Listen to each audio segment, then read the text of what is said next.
Hello everyone, हम subsidiary books देख रहे हैं और हमने पहले वाले पार्ट्स में देखा है दैट 4 सब्सिडियरी बुक्स कैसे बनाते हैं। Purchase book, purchase return book, sales book and sales return book. ये चारों के हमने प्रॉब्लम्स भी देखे हैं और थरली हमने सब समझ लिया है।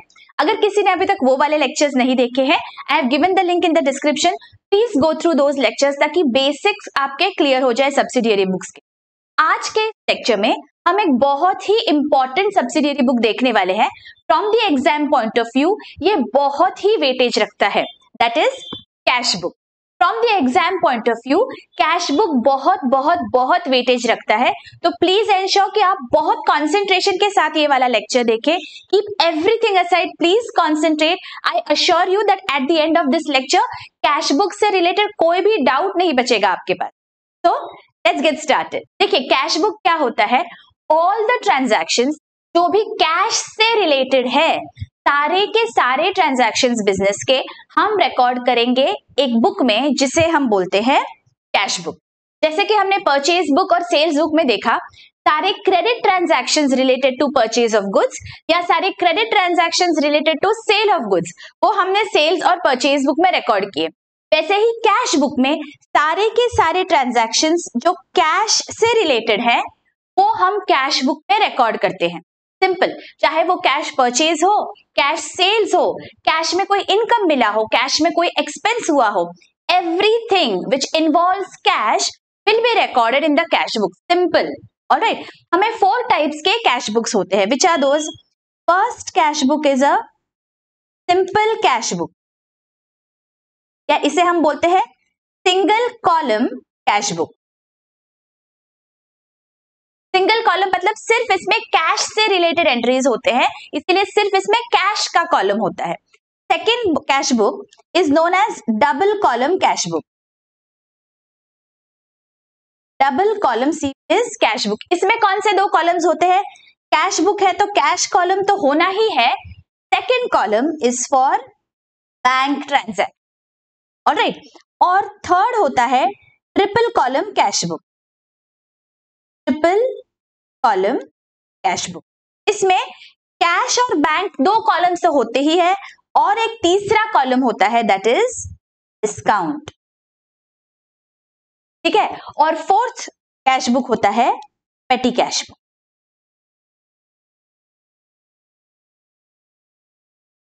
ऑलराइट, ये सारे हम लोग डिटेल में देखने वाले हैं 1 बाय 1। इस पर्टिकुलर लेक्चर में मैं आपको single column cash book detail में समझाने वाली हूं एंड नेक्स्ट लेक्चर में हम देखेंगे that double column cash book कैसे बनाते हैं। ट्रिपल कॉलम कैश बुक बच्चों आपके सिलेबस में नहीं है।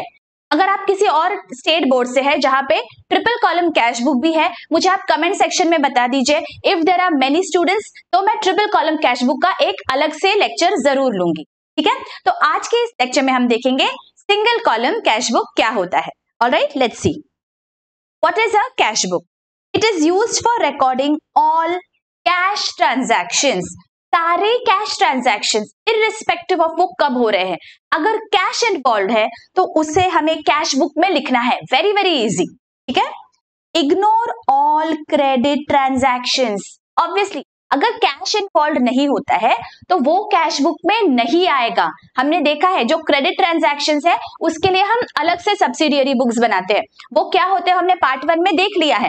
Purchase book, purchase return, sales book, sales return, bills receivable, bills payable, journal proper, ये सारे अलग सब्सिडियरी बुक्स है क्रेडिट ट्रांजैक्शंस के लिए। अगर कैश इन्वॉल्व है तो हमें कैश बुक में एंट्री करनी है। ओके, नेक्स्ट क्या है देखो, इट हैज 2 साइड्स। 2 साइड होते हैं कैश बुक के, एक होता है डेबिट और दूसरा होता है क्रेडिट। डेबिट साइड को हम बोलते हैं रिसीट साइड और क्रेडिट साइड को हम बोलेंगे पेमेंट साइड, ठीक है। और आगे क्या है देखो, cash book is a journal as well as a ledger. देखिए हमने जब परचेज बुक और सेल्स बुक देखा था, हमने देखा कि परचेज बुक से कैसे हम लेजर मतलब परचेज अकाउंट में या सेल्स बुक से सेल्स अकाउंट में कैसे पोस्टिंग करते हैं। मतलब हमने वहां पे मैंने आपको स्पेसिफिकली बताया that purchase book and purchase account are not the same, isn't it? Sales book and sales account are not the same, लेकिन cash book is an exception to this. Cash book is same as your cash account. हमने ledger में देखा हुआ है cash account कैसे बनाते हैं. अगर किसी ने अभी तक लेजर वाला चैप्टर नहीं देखा है, आई have given the link in the description. मैंने प्लेलिस्ट बना के रखा है बच्चों, प्लीज गो थ्रू दैट. तो कैसे बनाते हैं लेजर्स वो बहुत चीजें आपको समझ जाएगी. तो cash book and cash account ये सेम है, इसीलिए हम ऐसे बोलते हैं that cash book because it is a book of prime entry, isn't it. हमने देखा है सारे subsidiary books are book of prime entry. तो cash book is a book of prime entry as well as it is a ledger. मतलब cash book journal भी है और laser भी है, दोनों भी पर्पस सर्व करती है हमारी कैश बुक. तो हमने अगर एक बार कोई भी एंट्री जो फर्स्ट ट्रांजैक्शन होता है प्राइम एंट्री हम कैश बुक में करते हैं, फिर हमें पोस्टिंग करने की जरूरत नहीं, बिकॉज यही हमारा कैश अकाउंट भी है और यही से हमारा बैलेंस हम ट्रायल बैलेंस में लेके जाएंगे जब हम फाइनल अकाउंट्स बनाएंगे. ठीक है. सो कैश बुक इज इसीलिए बहुत बहुत बहुत important because it serves dual purpose. Cash book is also a journal as well as a ledger. ठीक है. देखिए आगे क्या दिया है, cash book will always have a debit balance. अभी ये तो जाहिर है बच्चों, अगर मेरे पास 100 रुपीज है, कैश में मेरे पास 100 रुपीज है, तो मैं कितना खर्चा कर पाऊंगी. मैं या तो 100 से कम खर्चा कर सकती हूँ, लेस देन 100, या इक्वल टू 100, isn't it? अगर 100 रुपीज मेरे जेब में है तो मैं खर्चा कितना कर सकती हूँ, 100 रुपीज या फिर उससे कम. मैं 100 रुपीज से ज्यादा खर्चा कैसे करूंगी, मेरे पास तो उतने पैसे है ही नहीं. तो ऑब्वियसली आपका जो कैश बुक है उसका बैलेंस हमेशा या तो डेबिट होगा because it is an asset. याद करिए कैश इज एन एसेट, तो जो भी बचेगा उसका हमेशा डेबिट बैलेंस होगा या फिर नील बैलेंस होगा, जीरो होगा. लेकिन क्या क्रेडिट बैलेंस हो सकता है कैश अकाउंट का? बिल्कुल भी नहीं. आपके पास 100 रुपीज है तो आप 250 रुपीज खर्चा कर सकते हो क्या? नहीं कर सकते हैं. It is not possible. That is the reason cash book का कभी भी क्रेडिट बैलेंस नहीं होगा. It will either have debit और जीरो बैलेंस. ठीक है. ओके, तो आई होप ये आपको अच्छी से समझ गया है. जब हम प्रॉब्लम देखेंगे तो और भी क्लैरिटी आ जाएगी. ऑलराइट, अभी हम देखते हैं कि क्या फॉर्मेट होता है कैश बुक का. It is similar to the format that we have seen during ledger. देखिए कैसे है, सिंपल कैश बुक है, सिंगल कॉलम है, इसमें डेट, रिसीट. देखो डेबिट साइड पे हमें रिसीट्स लिखना है. R number is a receipt number. जब भी हमें पैसा मिलेगा हम कुछ रिसीट देंगे, इजंट इट, तो वो रिसीट का नंबर यहाँ पे लिखना है. ये सब्सिडियरी बुक है, मतलब it is a book of prime entry. तो प्राइम एंट्री के लिए कोई सोर्स डॉक्यूमेंट की जरूरत होती है, इसीलिए this is the source document for recording in a cash book. Alright. LF is a ledger folio, मतलब जहां पे भी इसका लेजर में इफेक्ट होगा, बिकॉज अलग अलग लेजर्स होंगे, बहुत सारे customers, suppliers, expenses, income, asset, बहुत सारे लेजर अकाउंट्स में इसका इफेक्ट होगा.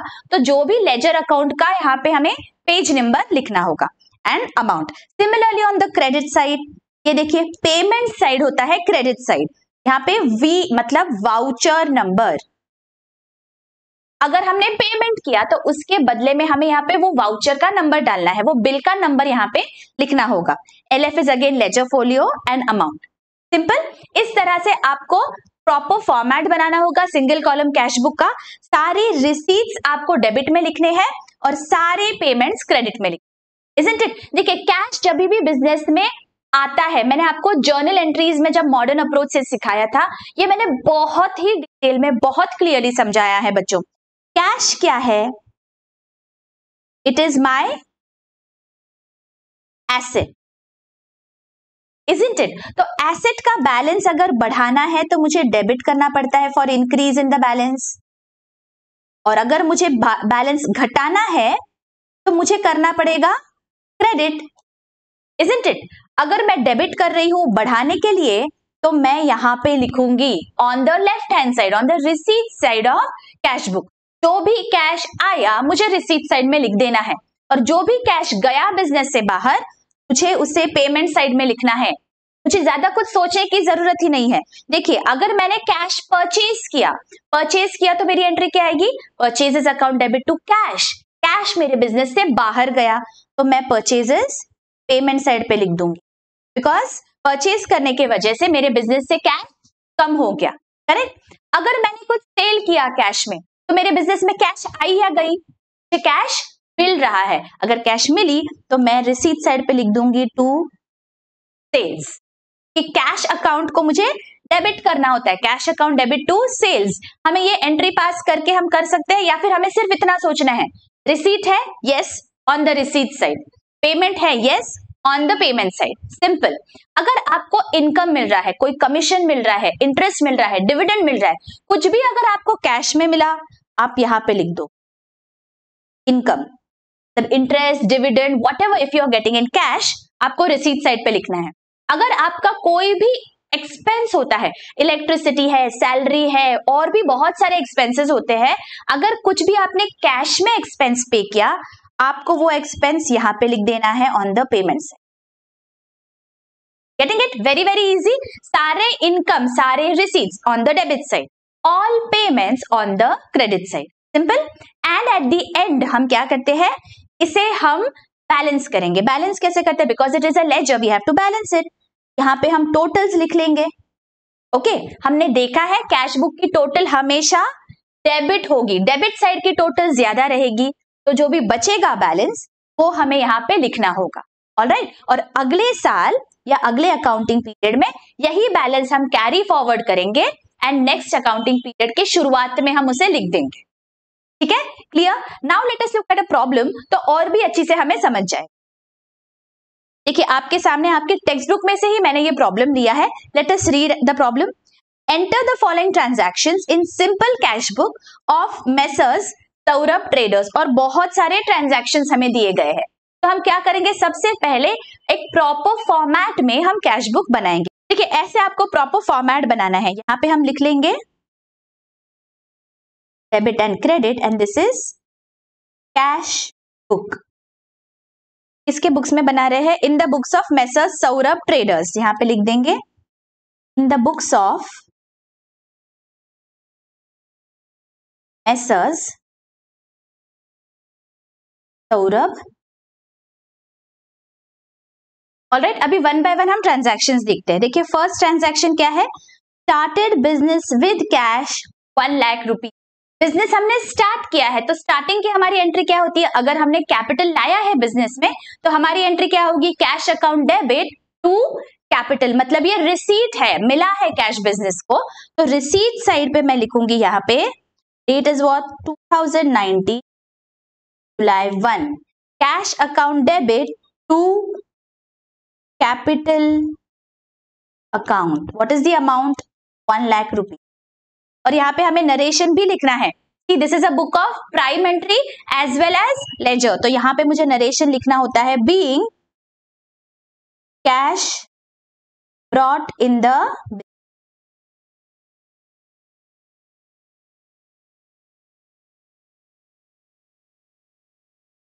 ऑलराइट, इस तरह से आपको एंट्रीज करने होते हैं। Alright, let's see what is the second entry. Cash deposited into bank 80,000। अगर मैंने बैंक में कैश डिपॉजिट किया तो मेरा जो कैश का बैलेंस है वो कम होता है या बढ़ता है? मेरा कैश का बैलेंस कम हो जाएगा। अगर कम करना है कैश का बैलेंस तो मुझे कौन से साइड पे लिखना होगा, पेमेंट साइड पे। तो मैं पेमेंट साइड पे जाऊंगी और यहाँ पे डेट लिख लूंगी 2019 बाय 3, और पेमेंट साइड पे किसके वजह से कम हुआ, बिकॉज मैंने बैंक में डिपॉजिट किया। मेरी एंट्री क्या आती है, bank account debit to cash, तो यहां पे मैं लिख दूंगी by bank account, amount is 80,000, narration being cash deposited in bank. हमें बस एक सवाल पूछना है बच्चों, whether the cash balance has increased or decreased। अगर डिक्रीज है तो क्रेडिट साइड पे, अगर इंक्रीज है तो रिसीट साइड पे, सिंपल है। Alright, okay. नेक्स्ट क्या है, purchase stationery for cash 2,000 rupees. अगर मैंने कोई भी चीज खरीदी है तो कैश मेरे बिजनेस से बाहर जाता है, तो कैश का बैलेंस कम हो जाएगा। What will be the entry, stationery account debit to cash, तो मैं पेमेंट साइड पे जाऊंगी और यहां पे मुझे लिखना है what is the date 5th by stationery account, payment stationery के लिए हुआ है and amount is 2000 rupees. Narration being stationery purchased for cash. ठीक है, यहां पे टिक कर देते हैं। ओके, नेक्स्ट देखो क्या है, कैश परचेजेस है 15,000। अगर मैंने कैश में खरीदा तो मेरी एंट्री क्या आती है, purchases account debit to cash. Cash का बैलेंस कम हो रहा है तो again I have to go to the payment side और यहां पे 7th को है by purchases, amount is 15,000। Getting it, जो भी पेमेंट्स है सारे मुझे पेमेंट साइड पे लिखने हैं जिसके वजह से मेरा कैश का बैलेंस कम हो रहा है। Narration being purchases made for cash. Okay, next, sold goods for cash 20,000 at 8% trade discount. अभी हमने देखा हुआ है, देखिए मैंने आपको जब जर्नल एंट्रीज सिखाए थे ट्रेड डिस्काउंट से रिलेटेड, अगर किसी ने वो वाले लेक्चर्स नहीं देखे हैं, I have given the link in the description, please go and check them out. अगर ट्रेड डिस्काउंट है तो जब भी हम परचेजेस या सेल्स रिकॉर्ड करते हैं ट्रेड डिस्काउंट माइनस करके नेट अमाउंट पे करते हैं। तो यहाँ पे 20,000 से मुझे माइनस करना है ट्रेड डिस्काउंट एट 8%। 8 2 16 तो 1,600, तो बचा कितना, 18,400 इज द अमाउंट जिसपे मैं सेल्स रिकॉर्ड करती हूँ, because trade discount will not appear in my books, remember. इसीलिए मेरी यहाँ पे एंट्री क्या आएगी, cash account debit to sales 18,400, correct. तो कैश कितना आया बिजनेस में, 18,400, तो बस रिसीट साइड पे जाएंगे और रिकॉर्ड कर देंगे। So let us go to the receipt side. 8th to sales count 18,400 being goods sold for cash. Clear? All right. Next, purchase goods from Ram 10,000. देखिए जल्दी में से मत करिए, तुरंत आप रिकॉर्ड मत कर दीजिए, एक बार we will wait and check whether it is following our criteria. हमारा सबसे बेसिक क्राइटेरिया क्या है कैश बुक में रिकॉर्ड करने का, that it has to be cash transaction. यहाँ पे कहीं पे भी फॉर कैश या फॉर बैंक वर्ड ही नहीं है, है क्या, परचेज गुड्स फ्रॉम राम, हमारी बेसिक जर्नल एंट्रीज में देखा है हमने। अगर स्पेसिफिकली नहीं दिया गया होगा weather it is for cash, इसका मतलब होता है this is a credit transaction. और क्रेडिट ट्रांजैक्शन हमने देखा है कहां पे रिकॉर्ड होंगे, परचेज बुक या सेल्स बुक में, यहाँ पे तो वो रिकॉर्ड नहीं होंगे कैश बुक में। तो इसीलिए ये वाला ट्रांजैक्शन हमें इग्नोर करना है, this is given just to confuse you all, getting it. तो ये ट्रांजैक्शन को हम इग्नोर करेंगे। ये कहां पे रिकॉर्ड होगा, because it is purchases, because it is credit and it is goods, it will be recorded in our purchase book. मैंने पार्ट 1 में सब्सिडियरी बुक्स के ये दिखाया है आपको दैट परचेज बुक में हम कैसे रिकॉर्डिंग करते हैं। ओके, आगे चलते। Paid insurance premium 5,000 rupees, insurance premium हमने पे कर दिया, तो हमारी एंट्री क्या होती है, insurance premium account debit to cash. Cash हमारे बिजनेस से बाहर गई, अगर बिजनेस से बाहर गई मतलब कैश का बैलेंस कम हुआ, तो पेमेंट साइड पे हमें इसकी एंट्री करनी है। On the 10th by insurance premium account, amount is 5,000. Narration being insurance paid, insurance premium paid. Getting it? अगर आपको यहाँ पे दिया गया होगा that life insurance premium paid 5,000, तो आप कैसे करेंगे, मुझे प्लीज कमेंट सेक्शन में लिख के बताइए कि लाइफ इंश्योरेंस प्रीमियम पेड अगर होता तो यहाँ पे हम क्या लिखते थे। I want that entry in the comment section. अगर आपने जर्नल एंट्रीज के मेरे लेक्चर सब देखे हैं तो ये आपको बहुत ही अच्छी से बताते आएगा। Alright, I will be waiting for your comments. Okay, ठीक है। नेक्स्ट क्या है देखते हैं। Paid cash to Dikshit 10,000। कोई दीक्षित है, उसे हमने कैश दे दिया। अगर हमने कैश दिया तो हमारे बिजनेस से कैश का बैलेंस कम हो गया, तो हमें पेमेंट साइड पे चलना है और 12th को हमें लिखना है by with account, amount is 10,000 rupees, narration being cash. Okay, आगे क्या है देखते हैं। Received cash from Saxena 80,000। हमें कैश मिला है तो उसकी एंट्री क्या होती है, cash account debit to Saxena. तो कैश बुक के हमें रिसीट साइड पे जाना है। यहाँ पे 15th को हम लिख देंगे to Saxena account being cash received.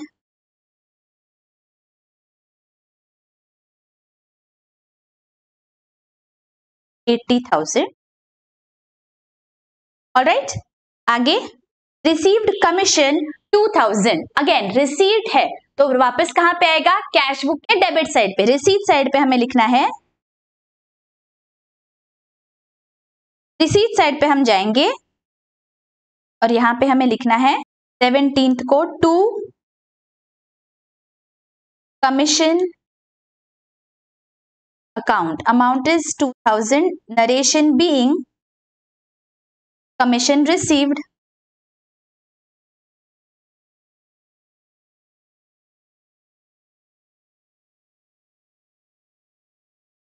Getting it? आगे drew for domestic use 4,000 rupees. इसका क्या मतलब हुआ, हमने पैसे विड्रॉ किए हैं and we have used it for our personal purpose. तो क्या एंट्री आती है, याद करिए जर्नल एंट्री में मैंने आपको दिखाया है। इसकी एंट्री क्या आएगी, drawings account debit to cash. तो हमें जाना है पेमेंट साइड पे और यहां पे हम लिख देंगे 18th by drawings account 4,000 being drawings made या being cash withdrawn for personal use। Okay, next sold old furniture 5,000 rupees। देखिए अगर हमने फर्नीचर सेल किया है तो हमारी एंट्री क्या आती है, फर्नीचर का बैलेंस हमें कम करना है और कैश का बैलेंस बढ़ाना है बिकॉज कैश मिला है हमें। हमारी एंट्री आएगी cash account debit to furniture account. यहाँ पे सेल्स नहीं है, याद रखिए फर्नीचर इज आवर एसेट। हमारा जो भी गुड्स होते हैं वो कौन से होते हैं, जिसमें हम ट्रेड करते हैं। यहाँ पे फर्नीचर इज आवर एसेट, तो यहाँ पे बी केयरफुल, हम लिखेंगे cash account debit to furniture. अगर we are dealing in furniture, अगर हमने फर्नीचर इसलिए खरीदा है because we are buying and selling furniture, in that case furniture becomes my goods, तो मैं लिखूंगी cash account debit to sales. But यहाँ पे फर्नीचर मेरा एसेट है, इसलिए मेरी एंट्री क्या आएगी, cash account debit to furniture. So let us go to the receipt side. On the 22nd, to furniture account 5,000, narration being old furniture sold।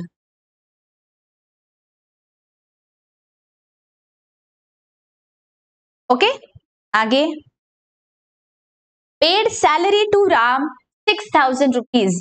हमने salary pay किया है, इट इज एन एक्सपेंस, तो cash मेरे में कम हो जाएगा। तो यहाँ पे मैं एंट्री क्या पास करूंगी, salary account debit to cash. तो let us go to the payment side.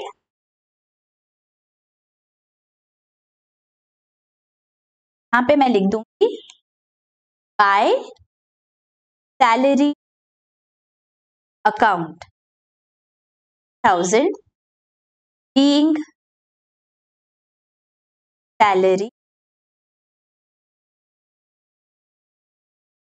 Again यहां पे कभी कभी क्या गलती हो जाती है, हम लिख देते हैं Ram account debit to cash, it is wrong.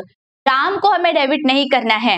Ram ने हमें कुछ सर्विसेज प्रोवाइड किए होंगे जिसके लिए हमने उसे पैसे दिए हैं, तो इसलिए हमारा एक्सपेंस सैलरी है। याद रखिए, ये मैंने आपको बेसिक जर्नल एंट्रीज में बहुत अच्छी से समझाया हुआ है।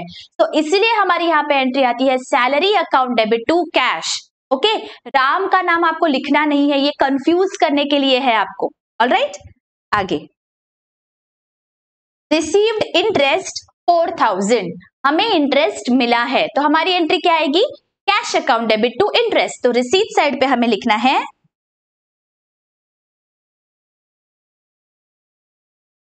To interest account 4000, ration being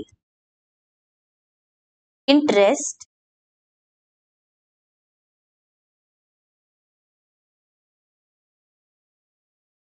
क्या? और भी कोई ट्रांजैक्शन बचा है क्या? देखो, नथिंग इज रिमेनिंग, सारे ट्रांजैक्शंस को हमने यहाँ पे रिकॉर्ड कर लिया है। तो अभी हमें क्या करना है? अभी बस हमें टोटल करनी है कैश बुक की, and let us find out what is the balance. ठीक है, देखिए हमने देखा दैट कैश बुक का हमेशा डेबिट बैलेंस ज्यादा होगा, रिसीट साइड ज्यादा होगी। तो मैं पहले रिसीट साइड की टोटल कर रही हूं। यहाँ पे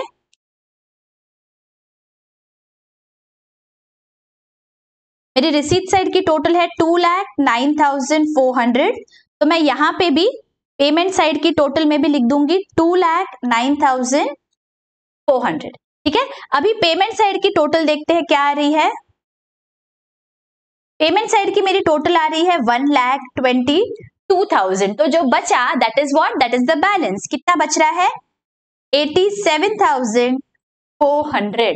दिस इज द बैलेंस। तो मैं यहाँ पे लिख दूंगी, हमने देखिए लेजर अकाउंट्स में देखा है कैसे करते हैं बैलेंसिंग। यहाँ पे 31st end of the month by balance carried down 87,400।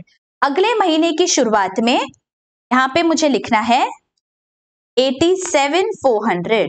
अगला महीना है 1 अगस्त, so August 1 to balance dot down. Getting it? I hope ये बहुत अच्छी से आपको समझ गया है बच्चों, दैट जब भी हम सिंगल कॉलम कैश बुक बनाते हैं हमें सिर्फ एक ही चीज पूछनी है, एक question we have to ask, whether ये पर्टिकुलर ट्रांजैक्शन से मेरे बिजनेस का कैश इंक्रीज हुआ या डिक्रीज हुआ। अगर कैश बैलेंस इंक्रीज हुआ है आपको रिसीट साइड पे लिखना है, और अगर कैश बैलेंस कम हुआ है आपको पेमेंट साइड पे लिखना है। सिंपल। ओके, और ये भी बात हमें हमेशा ध्यान रखनी है दैट कैश बुक का balance can be either zero और debit balance, it can never be credit. Okay, तो आई होप ये बहुत अच्छी से समझ गया है बच्चों। इसी बात पे लाइक जरूर करिए, कमेंट करिए, ताकि मेरा ऐसे ही मोटिवेशन बना रहता है आपके लिए लेक्चर्स लेके आने का। अभी अगले लेक्चर में हम देखेंगे डबल कॉलम कैश बुक कैसे बनाते हैं। मिलती हूँ आपको next video. Till then take care, bye bye.